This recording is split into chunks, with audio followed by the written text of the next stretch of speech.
You are listening to Shameless Stories, and I'm Nicola Humber, founder of the Unbound Press, soul-led publishing company for magical women writing world-changing books. And we are delighted to be the sponsor of this podcast. So enjoy, magical one. Welcome to another episode of Shameless Stories, the podcast that aims to lift the lid on all things shame. Today, I am joined by the lovely Vivienne Joy, who is, well, you very kindly invited me on your podcast about, I think, a few years ago now, and I'm finally able to reciprocate. I'm so excited for this conversation because you're really getting into some yummy bits in your story right now. So Vivienne is a mindset reset expert. You work with all kinds of women. I think we work with very similar women. Am I right in thinking?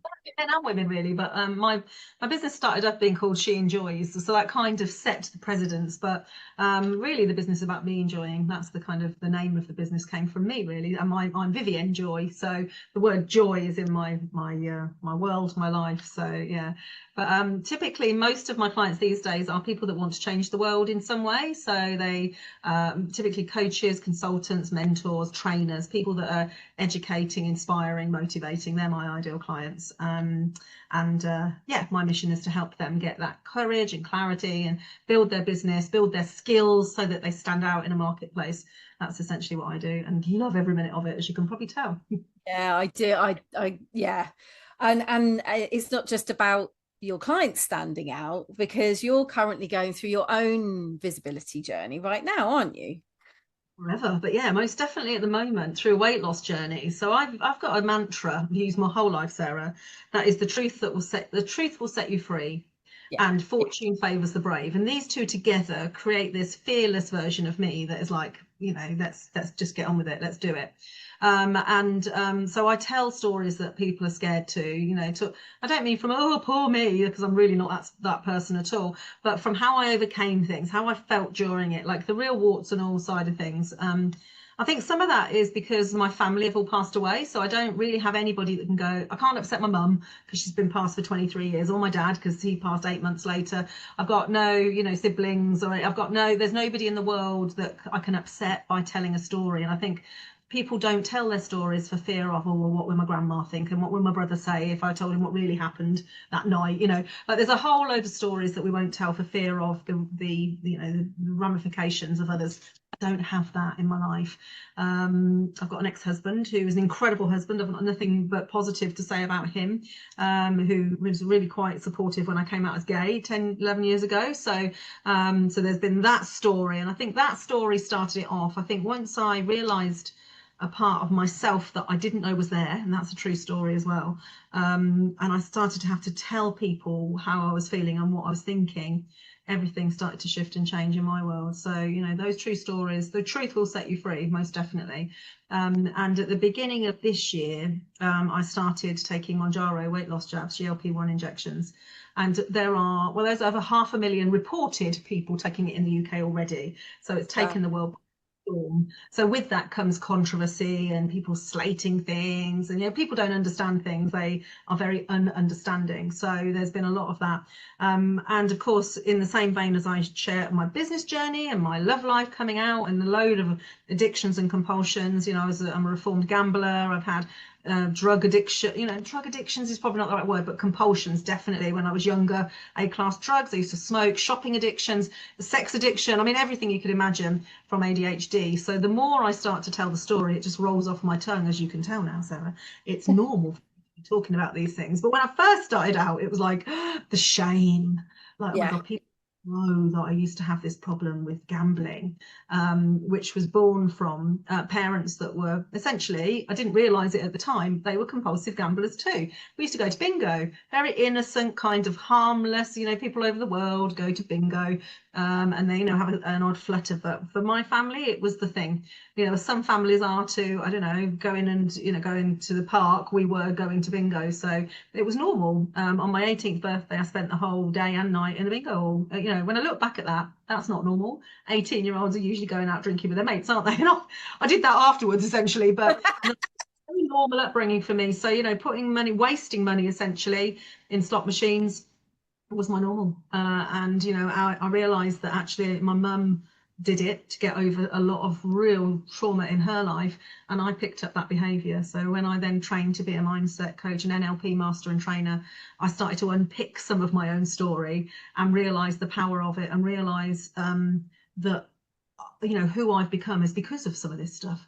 And letting go of it has been really very painful at times, but very powerful and definitely worth it. So setting myself free is the way I look at it. I've been doing that for many, many years now. So yeah, so that's where I'm at. So everything came to a real head on my 30th birthday, where my mum died.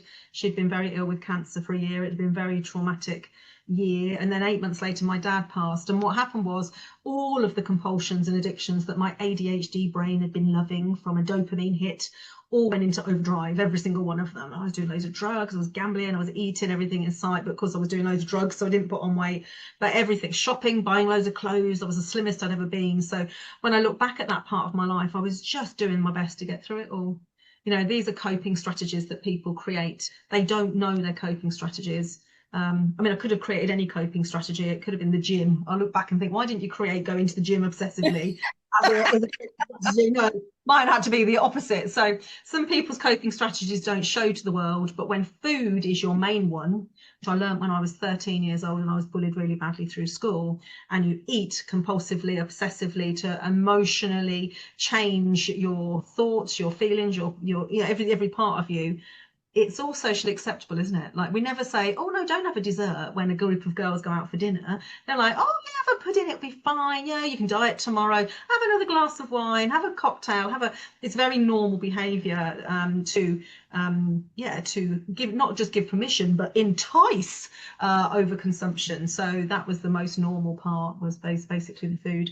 And that really had stuck with me until this year, on the 22nd of February, 2025, when my friend convinced me, and that's a true story. He says, basically, get on these jabs. And that was what he said. His message was like, and I said, no, I've been trying, you know, I've done all the diets. I don't want to just keep losing weight and putting it on again. I want to lose it for life. I want to do it right. I want to change my behaviors. I'm doing a load of mindset work. And he was like, he said, don't be a twat. That's what he said. Don't be a twat. Don't be a twat. You can sort all that out after you've lost the weight. But babe, you're in, you know, he's a very typical gay guy. Babe, you need to lose weight, basically. And I think it was just that way of somebody that genuinely cared about me and cared for my health, probably more than I did at the time, saying, you need to sort this out. And he said, and then the fatal words, which all the brilliant words were, just do it for a week and see what happens. What's the worst that can happen, even if you're ill for a week? Because there was there's loads of reports of side effects. So I thought, right, you're right. So I ordered it and did it. And that the moment I injected this jab on the Saturday night, and I woke up on the Sunday with no food noise, none. And I realised, wow, I've been fighting my own brain my whole life. Like the peace and quiet in my head around everything. Like, don't want to online shop anymore. I don't want to obsessively organise weekends away. There's no obsession or compulsion. And I realised how much of that has been my own brain, but the chemistry of my brain. So a lot of the stuff I've unpicked and got rid of over the years was mindset stuff, i.e. letting go of emotional reliance on things, whereas this is a different thing. There's two different sides to this mindset. The mind itself, like the beliefs and behaviours and identities, which is what I help people with, and then the actual chemical imbalance, a bit like people that have depression, where it doesn't matter how loved they are, how much work they do, there's something chemically not quite right in the brain. And so it's a bit of extra help. A little bit of it, that's exactly what it is, right? But for some reason the whole world seems pissed off about this, and they were like, oh no, you shouldn't be taking them, they're dangerous. You're like, I don't know, I was 19 stone 10, I'm 52, 19 stone 10, and I'm 5'3", just to give you a picture. You know, that's healthy then? I was like, oh, I'm really more concerned about my heart, my body, my blood. Like, I'm more concerned about staying healthy than I am about maybe a bit of sickness and a bit of constipation or a bit of dizziness. And I haven't had any of those things, a bit of constipation, but I now understand fibre. I understand fibre a lot. It was lessons of the importance of fibre. So yes, that's basically where I'm at. And so the press picked up on some of the stories. I'm very vocal on my social media. As you can probably tell, I have no problem talking. I'm very happy to verbalise what I'm feeling, thinking and doing. And so yes, so I'm glad to be on national TV. So this is like a little practice run. So thanks, Sarah. They won't be able to get a word in edgeways, will they? Oh, it's not a problem at all, because I mean, so let's talk about, you mentioned we talked about shame, and you know that, like you're saying, all of the addictive behaviors roll off the tongue. Like, I guess going back to the very beginning, the first story you mentioned was the shame around, was there shame around coming out? Did you get, was that external, or was that? No, that was about 11 years ago. There wasn't the shame of that. In fact, the coming out part, not at all, because I think we're in a different society now. I think if it had been, 10 years before, then possibly. But it was the shame of hurting who was my husband at the time, that whole kind of marriage for life. And I genuinely loved him, still care for him, still have that feeling. But you can't not be who you are. You can't. So, and he was really understanding to this. So that wasn't so much shame as like, as guilt, actually. I mean, and these are really powerful or disempowering emotions, but the biggest shame I think came from the food. Like, I'd be like, I can't understand why I wake up on a Monday morning, and anybody listening to this, watching this, if they've got an issue with food in any way, even if they're not overweight, you don't have to be overweight to have an issue, they'll understand what I'm saying. Well, I go, right, okay, I need to lose weight, I need to be healthier, I need to be slimmer, so all my mind is all set in the right direction. And then by 10 o'clock in the morning, I'm like, I've eaten my lunch, and I'm then craving. I'm now at the vending machine. I go back years to companies I've worked at, some big corporate companies, and I'm at the vending machine getting a chocolate bar. And in my head, I'm going, what's wrong with you? Like, normal people are able to control themselves. Why can't you? And it wasn't just, oh, I fancy it, I'd like it. It's like a driver, a compulsion for that hit. It's like, and that has been, so that shame comes from there. That is what is wrong with me? I've got so many other areas of my life sorted. And even right up until this last, COVID lockdown, I developed an even more powerful shopping compulsion. And that's what I was featured in the Sun newspaper about, because I didn't realise it until I stopped. So I started taking Mounjaro and don't want to shop anything online. Like, I've shopped online. In fact, my wardrobe doesn't fit me anymore because I'm 3.5 stone lighter. None of my clothes fit me, and I don't want to buy any new ones. I've had to buy a new dress to go on TV. And my wife's saying, yeah, but you used to spend 500 quid a month easily, more probably, on, Shein, Amazon, other, like, loads of other retailers. And now I don't want to do that. So I didn't realise, but in lockdown it went overboard because I couldn't do anything else, I suppose, to get that adrenaline hit. All of a sudden, none. So now that shame has been turned into understanding. Like, I understand now, oh, it wasn't because I'm lazy, or it's not because I'm like greedy. There's a load of words that I have used in my head over the years to really make myself feel shit and small and bad about myself. So none of that exists now. The freedom, Sarah, I can't even tell you. It's been the most 16 joyful weeks of my life. And I've had some stuff happen, there's a lot of stuff going on in my life, and a lot of backlash of people, you shouldn't be, you're taking it off of diabetics, it's like, no, I'm not taking anything from the NHS. I'm privately, private prescription from, I'm paying for this. I'm not an inconvenience to the NHS. I'm saving the NHS money. But people have got all sorts of opinions. So they're trying to shame me, but I'm telling you now, I've never been so overjoyed or free in my life. Like, I'm able to just focus. My business is shifting because I'm like, all the things I used to launch to try and get that excitement, I now know what is my main focus. I've never felt so clear. And I've got a community of 8,000 people following me on TikTok who are all rooting for me and saying, yes, go and tell people the benefits of GLP-1 medication, which are the hormone. They change the way the hormones work for ghrelin and leptin, which are you're hungry and full. So that's essentially what's going on. That's what it does. Controls your blood sugar to a certain extent and tells you you're not hungry, and tells you you're full. So that's all that's happening. And most people have got that naturally happening in their brain. And they believe, and there's loads of research around trauma changing that, creating all sorts of ADHD and and all the neuro spicy stuff that we're seeing now.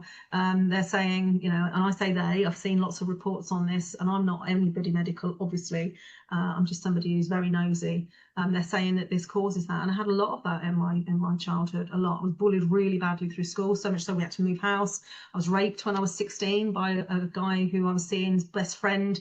You know, there's a whole load of trauma. You know, and I'm sure lots of people have had all sorts of things happen. But yeah, so there's no shame now. In fact, quite the opposite.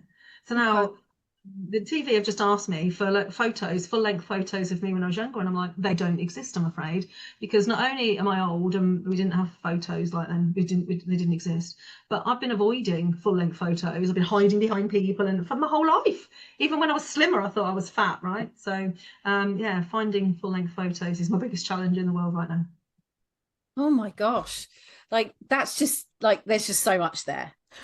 First of all, I just want to honor you sharing your story, and also kind of lean into what you were saying around the food piece, because I think I've had another lady come on and talk about her food journey. I've also had a nutritionist come on recently, and she was sharing that there are these DNA tests that are available to, you can figure out, you know, what's missing, what's chemically missing in your makeup, and that's why some of us behave the way we do. So it really does like link into what you've just been talking about. But I mean, it fascinates me because, you know, I felt shame when I went on antidepressants, for example. I haven't been on them for many years, but I was on them during my postnatal depression kind of episode, and at the time I felt so much shame for being depressed, needing it, having high functioning anxiety, all of the things. And actually now I look back on it, and the more I know, the more I hear about, like a bit like you, I'm a bit nosy, the more I speak to people on this podcast, the more I hear stories, the more I think it was never high functioning anxiety, it was never, you know, I feel like there's something else going on. But what you were saying about like the noise that you don't have anymore, like that must be so freeing. The fact that you don't have this little voice telling you, or there's no, like my husband talks about it. He says, I've got no off switch. I'm never full. I'm always gonna eat because I'm never full. And he, you know, he talks about this sort of struggles with weight loss and like managing weight, but also there's another aspect of, you know, you can be doing all the things, like you can be doing keeping fit, you can be watching what you're eating, but it's a miserable way to exist, right? So why wouldn't you do something that works? 100%, but it's also not even that. So I've done all the diets, Sarah. Literally every diet. My first ever business in 2003, I used to import low carb, sugar-free products from all over the world. So I started in this industry, and I've kind of come full circle into it because I did the Atkins diet. So the Atkins diet back then was the rage, and I lost like 4 stone on it. It wasn't sustainable for me though, because I couldn't just go and eat a normal meal out. It was really hard back then. I think it's a lot easier now, but back in the day, like 23 years ago, however long it was not possible. But if you haven't had food noise, you just wouldn't understand. It's a bit like if you haven't had depression, you wouldn't understand. It's the same. If you haven't had loss, you wouldn't understand. We don't understand what we've not experienced, and we can't. So I don't blame the judgment out there. I get it. Like there's some things I don't understand in the world, and you know, I could probably go, I don't really get it. Why are they doing that? Like I don't get why people do certain things as well. I've, you know, no comprehension of some of their behaviours. But actually, if you haven't had the food noise, you wouldn't know. And if you have got food noise, you'd really understand what I'm talking about. But what I never understood was how much it was going to turn it off. Like not even down, off. I think some people have different experiences, but for me, it just switched off literally overnight. I woke up going, wow, this is what normal people feel like. This is what normal-minded people are thinking. So no wonder they don't get it. They're like, just eat less. And so what was compounded by this is my wife was doing Slimming World, and so was I. So I did that. So what you're saying is, you know, just eat less, watch what you're doing, just try harder. And oh God, honestly, you know, Slimming World, and I lost, it took me 9 months to lose 1.5 stone. Honestly, it was painful, because what would happen is I'd be really good, go swimming. I did did a massive swimming around, swam 200 lengths in one go. I did like loads of challenges because I'm really good at that. My ADHD is brilliant for getting me really focused on, you know, end goal. And then I'd be like, all of a sudden, I'd be like eating a packet of biscuits, and Emma would be like, "What are you doing?" I'd be like, "I can't not do it. I I just could not do it. It's like, I can't even explain that to somebody. So it wasn't that I wasn't. So when people say, oh, just eat less and move more, I'm like, no, I've done that bit. But then my brain, the sabotage part of it, the chemical, as I now understand it, then goes, right, you need more food, you're not full, or you need sweet food because your blood sugars are unbalanced. So that chemical imbalance is causing that kind of behavior, not me. And I knew it wasn't me because I've done all the mindset work. Obviously, I coach and train, certified coaches all over the world. They've all coached me, and I've coached, like, I really get it. So for somebody living the whole mindset part, I knew it wasn't that. Yes, there's the odd bit here and there that I experience, but on the whole, I've fixed all that, really. So I'm like, what is wrong with me? Why can't I do this now? I'm a mindset coach. How can't I get this shit sorted for myself? Like, it was driving me to insanity. And now I get it. And now I get it. And I'm helping a load of other people to understand it for themselves, separating out what is real, i.e., what is your own lived experience and behaviours and beliefs, and what is not, what is chemical, what is what is your body driving you to do, and what is your mind driving you to eat. So these are, these are functions in the back end of the brain. These are reptilian brain driving you to do things. You can't fight your own drive. You can't fight your own reptilian drive. That's like trying to stop yourself from blinking and breathing. Like, you need it. It's the same concept. Yeah, it's fascinating. It's been an incredible journey. It really has. I can't describe it. I mean, please know I don't sell these drugs. I'm not. Somebody said, oh, you're doing a great job selling them. I'm not selling them. I'm just explaining my own experience, and not everybody has that experience. I think some people go on to GLP-1 medications and they haven't got the food noise, so therefore it's no different for them, really. They're just fuller. They just get fuller. Like, they don't have the same experience. Or sometimes people, the loading dosage is too strong for them. So then they get a load of side effects, like they'll feel nausea and they'll be, have diarrhea. The body rejects it, essentially. It panics. But my experience has been, just quite the opposite, quite joyful. And not just mine. Thousands of other people are like, it's changed my life. There's people messaging me, I used to drink 3 bottles of wine a night, and now I haven't touched it since I started GLP-1s. It doesn't exist in my world, like, literally overnight. People that, one of my actual clients in my weight loss mindset reset club used to have an addiction to Diet Coke. She's drinking 3 or 4 cans a day. She's now can't touch it. It's like, not even interested. I used to eat butter, like, when you have a big doorstep of bread. No, it doesn't exist in my head. It tastes weird. So it changes. So it is changing your kind of behaviours.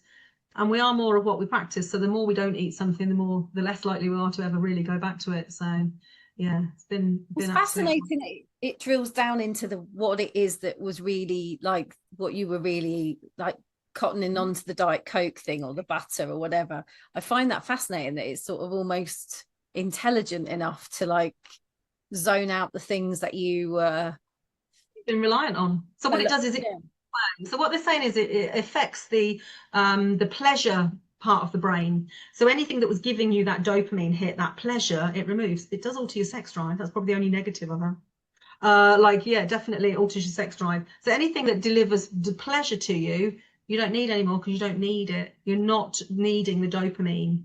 The brain doesn't need the dopamine. So ADHD, people are not creating dopamine in the same way. So I don't need it now. Like, I just simply don't need it. So it's honing in on the things that I've had a reliance for dopamine on, because now I don't need it at all. So many things. Where do you get your joy from? What where is the dopamine? Dopamine is freedom, honestly, the joy of freedom. So rather than the joy of dopamine, the joy of freedom from dopamine. Like, because people that dopamine don't want it. They don't want it. They have to have it. It's like, it's like when people are driven for money. It's the same concept. It's not the money they're after, it's the feeling. So the joy comes from freedom and calm. Like, what is the main thing I want now? I just want a peaceful, happy life. We've just bought a house literally yesterday. Just bought a house, and it's beautiful, and I can't wait to be there. I just want to do the thing I need to do in the world that gives me joy. Watching people change people's lives gives me the most joy, like an inner joy I can't describe, but it's not about dopamine. So these are things I'm now understanding what does bring me true joy, not fake joy, not the fake outside of myself joy, but the true inner joy. Yeah, it's walking my dogs now has become the most pleasurable. That is actually fascinating, because it's not just like, I guess addictions, they're everywhere, aren't they? You've got TV, you've got mobile phones, you've got all of these, vapes, whatever. We've got all of these things that are not just, yeah. So I wonder if, interesting, fascinating subject. God, I know, right? All the time. Good luck on this morning. They've got 10 minutes with me. I don't know how they're going to get everything into 10 minutes. Good luck. I'll be like, she said, oh, will you be okay to talk? I said, yeah, will I be okay to talk? Yeah, you're going to stop me. That's going to be your biggest challenge, because the level of excitement, because you can hear I'm very joyful, right? So like, it's not about then, oh, I feel miserable. But there's loads of studies as well. And the doctor that's going to be, Dr. Zoe, that's going to be on this morning, is going to bring the kind of medical part. I can't wait to hear like I can't wait to grill her about all of this, because mine is just from research and watching GLP-1 experts and understanding what's going on from other people.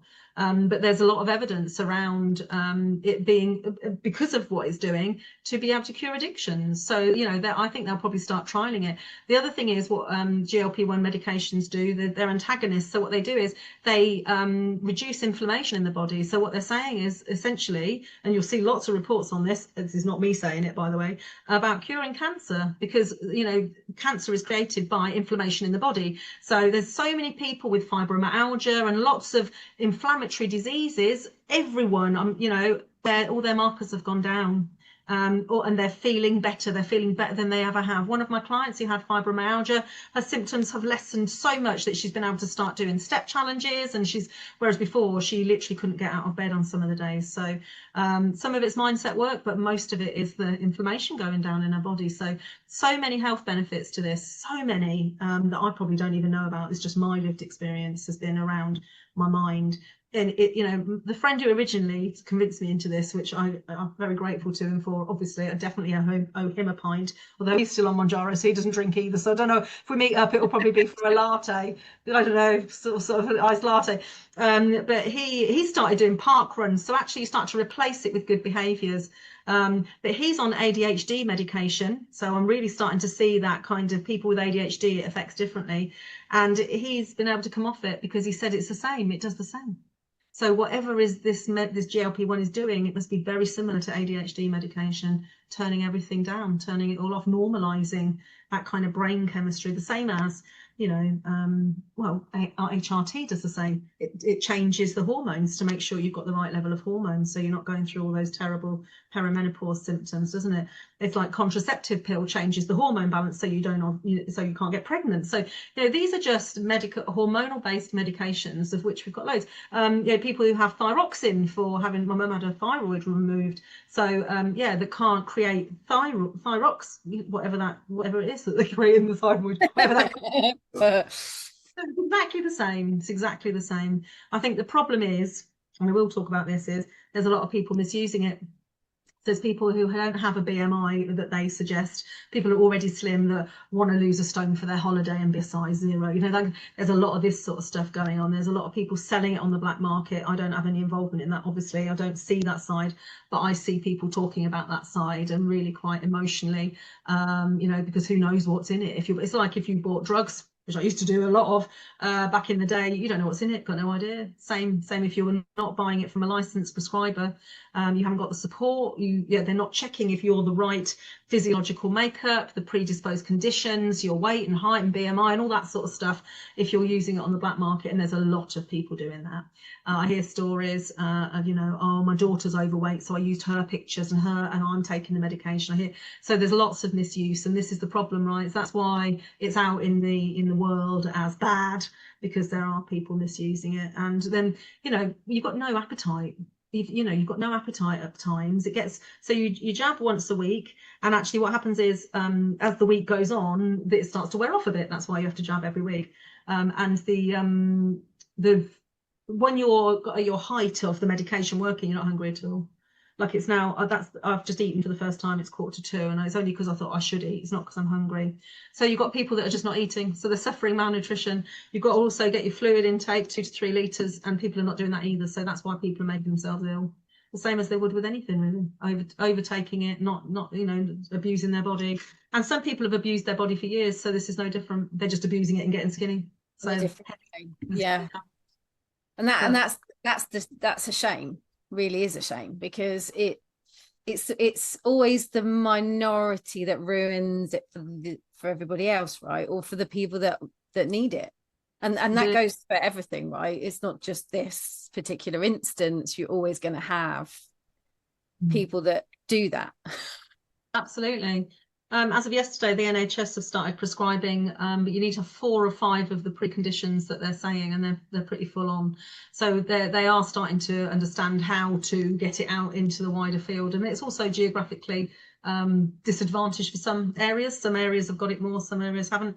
I've got 3 of my best friends who've got diabetes. 2 of them have been able to get it on the NHS, and the other one hasn't, and they've got exactly the same. So there's a lot of that sort of stuff going on, that unfairness. And some people, they can't afford it. You've got, minority groups who simply cannot afford, it's not cheap. So it's, right between 150 and 200 pounds a month. So some people simply can't afford that. So there's a lot of bitterness. There's a lot of, when we can't get what we want. So, so I agree completely that they should be tighter restrictions. But the trouble is, the more restrictions you put, the more people are going to rebel, and there's going to be black market stuff that gets even worse, isn't there? So it'll be interesting. They're already developing all sorts of stuff. They're developing pill formats of different compounds, because the different compounds do different things. So I'm watching it like a hawk. It's it's definitely changing. It will change the world. It already is. Yeah. Same as antidepressants change the world. They say, is it 4 out of 5 people that have had or are on antidepressants? That's a big statistic, isn't it? And I think we've got a massive obesity problem, and I know because I've been part of it. I've not cost the NHS any money, and hopefully never will. But we've got a massive problem, and this is how they're going to help to try and combat it, really. Because it's not a case of just exercise more and move less, and eat less. It just simply isn't for some people. So no longer feel any shame, none. In fact, for the first time in my life, I'm looking for full-length photos to show where I was and where I am and where I'm going. And please know, I'm 16 stone 6, so I'm still ridiculously overweight. My BMI is still 40.8, so I'm a long way away from being where I need to be.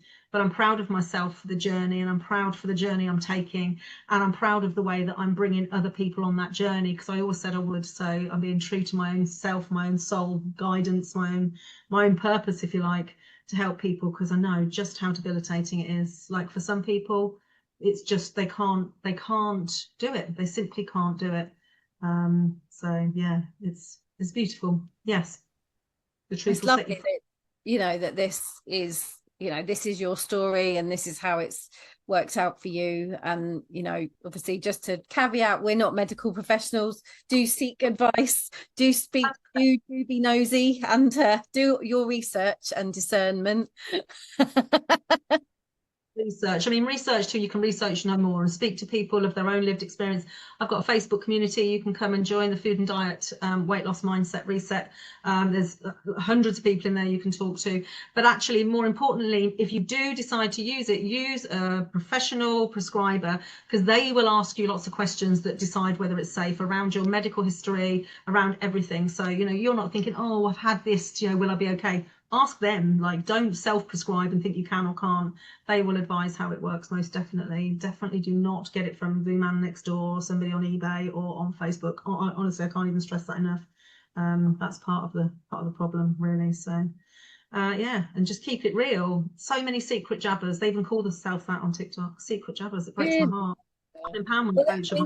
This is why they need you, right? They need someone who's got lived experience with this, but can also not only deal with the physical side of things, so that they'll be speaking to their doctors and their physicians around that, but having that mindset support is, like you say, it's like you have to have balance. You have to have both. You kind of, from what you're sharing with me, it's important to have a good, strong mind. You need to drink water, you need to eat, all of those things. It's like having that cheerleader and that community. So if you are interested in all of what Vivienne shared, go find her Facebook community and join it. Joy.com, you'll find my website and everything. You'll get to all the things I do there anyway. But it isn't just a physical journey, and I think that's what people don't understand. It's more emotional than anything. It really is an emotional journey. There's a woman that messages me quite often on TikTok, and there's not even her husband knows. She's like, I don't tell him because he'll be annoyed because how much it costs, and he'll judge me if I don't lose weight 1 week. So this is the fear we've created. The Gen X, being really skinny, size 0. When I look back, I don't know how old you are, Sarah. Maybe you're not Gen X, but no, I am. This is This is why our generation essentially then have probably got the biggest challenge, and we know we need to be healthy as well. So yeah, so many people are scared to tell anyone, let alone even their nearest and dearest, and that makes me really sad.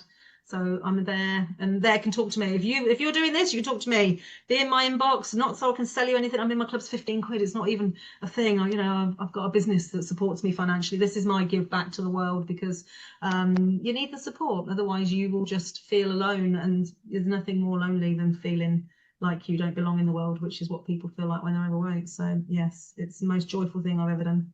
Been the most joyful 16 weeks of my life so far. Long may it continue. Oh, I love that. I love the fact that you're tootling off to London soon.